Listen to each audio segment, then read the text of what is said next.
Hello everyone, my name is Lowko and holy, I should be looking in like really high quality right now. So today we're gonna have a look at a StarCraft 2 strategy episode, and more specifically we're gonna take a look at Life's aggressive Zerg versus Protoss. Now, Life is one of those players that is very well known for being super aggressive, but also to pretty much win every single tournament that he enters, period. Like, the guy is, I believe he's 16 years old right now, and he has already won a whole lot of big tournaments, and he is one of the best players to copy from. Now, today we are going to take a look at a game that he played at DreamHack, which was about a week and a half ago, and he actually played there versus StarNaN. Now, StarNaN is one of the better known Protoss players in Europe, but I highly doubt that Life actually knew who StarNaN was before the tournament. Maybe he heard the name, maybe he had a vague idea of the playstyle, but he definitely, you know, I doubt he actually studied StarNaN in depth. So what he did was basically do a super aggressive play and just pick StarNaN apart. Now,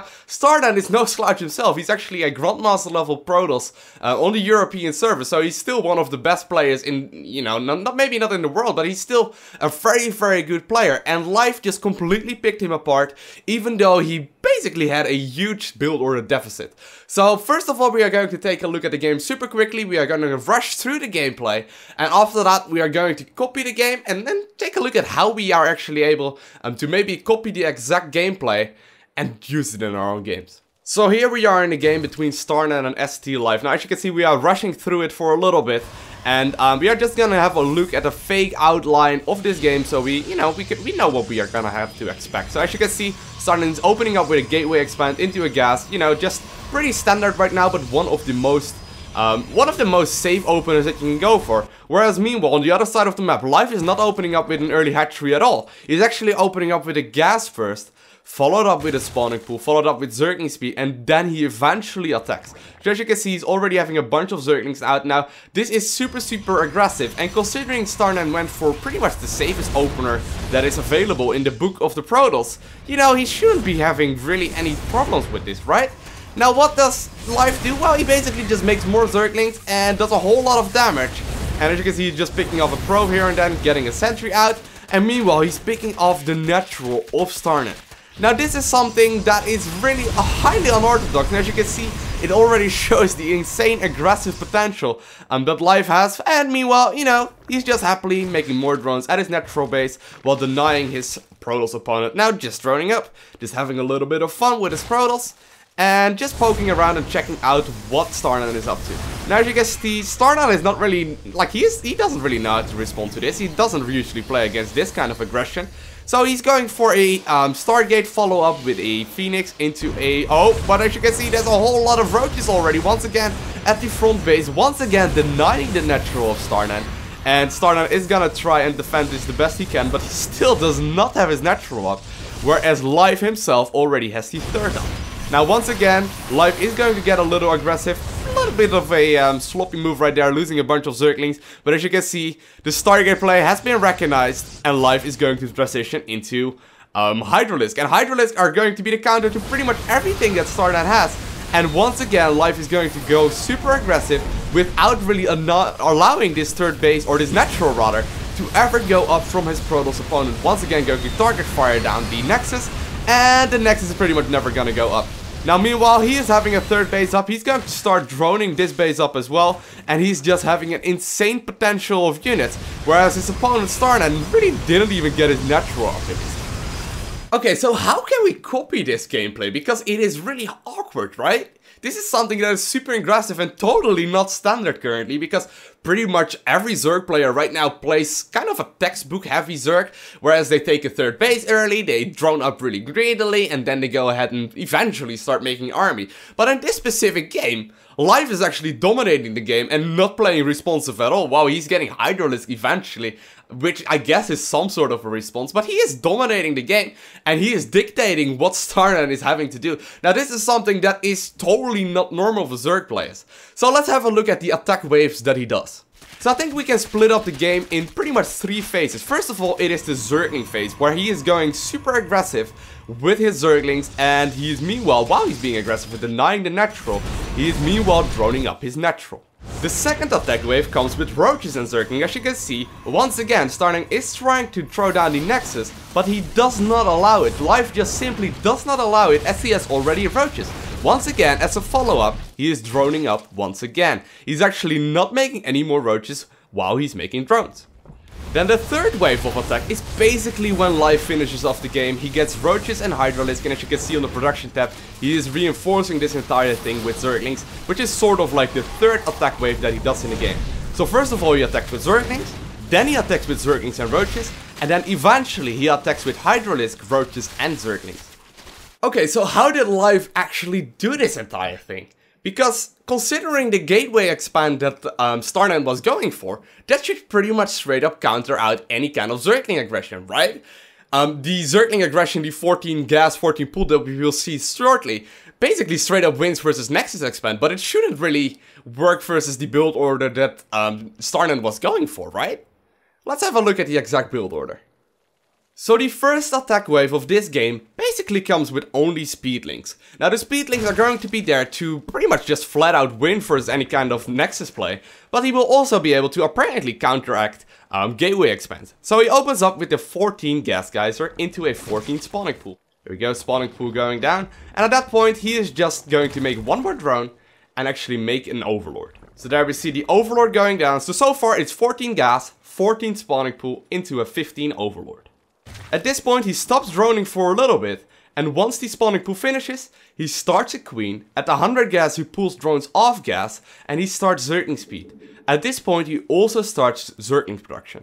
And he basically just makes Zerglings until a certain point, so at this point you should be able to just flush out as many Zerglings as you possibly can. Next up, when the first Zergling spawn, he's actually also going to send a drone to the natural, and he uses that one to create a hatchery at around 20-21-ish supply. So when the first queen spawns, he is just going to inject with that one, and he is just going to create more and more Zerglings. Now once he hits 150 minerals and he does not have any larvae available, he starts the second queen. Pretty damn easy so far.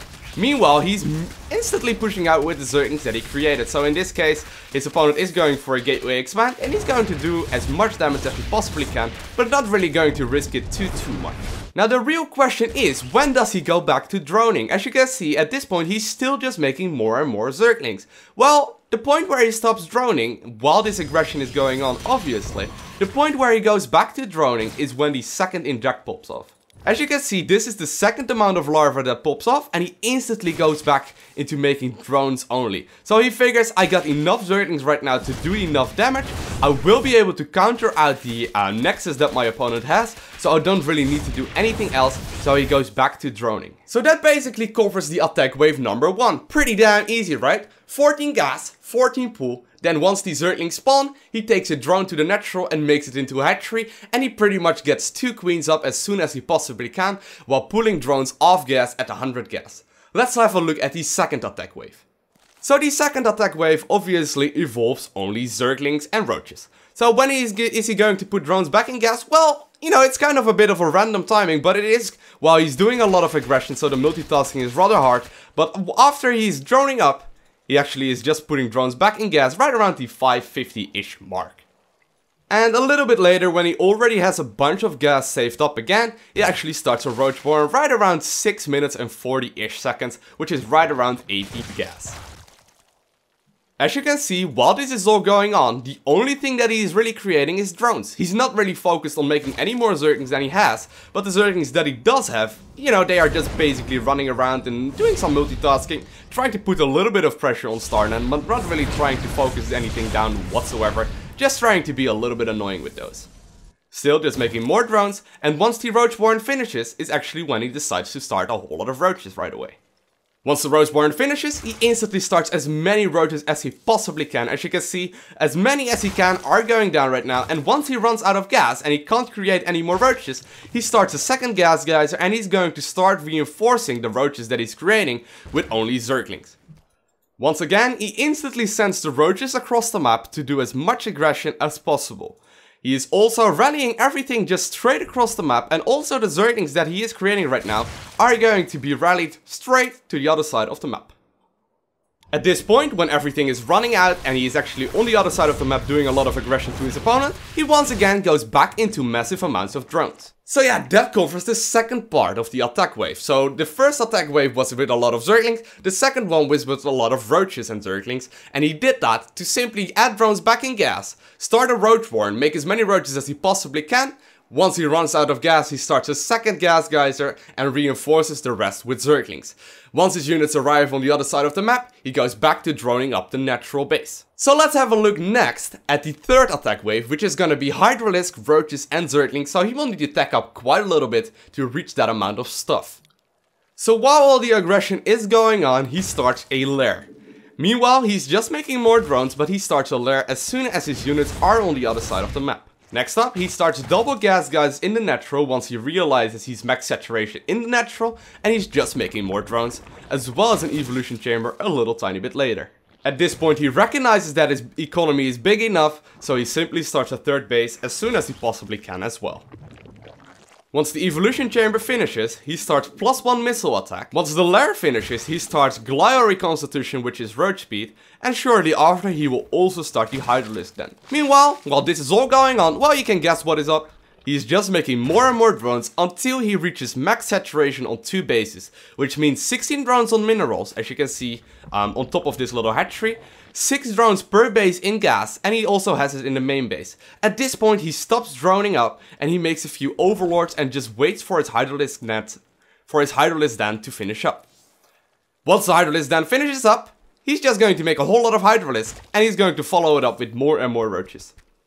Once again, once the units are hatched, he instantly sends them across the map. He's not waiting for his upgrades to finish because he knows this will finish up on the other side of the map. He's also not waiting for the +1 missile attack because he knows it will finish up eventually.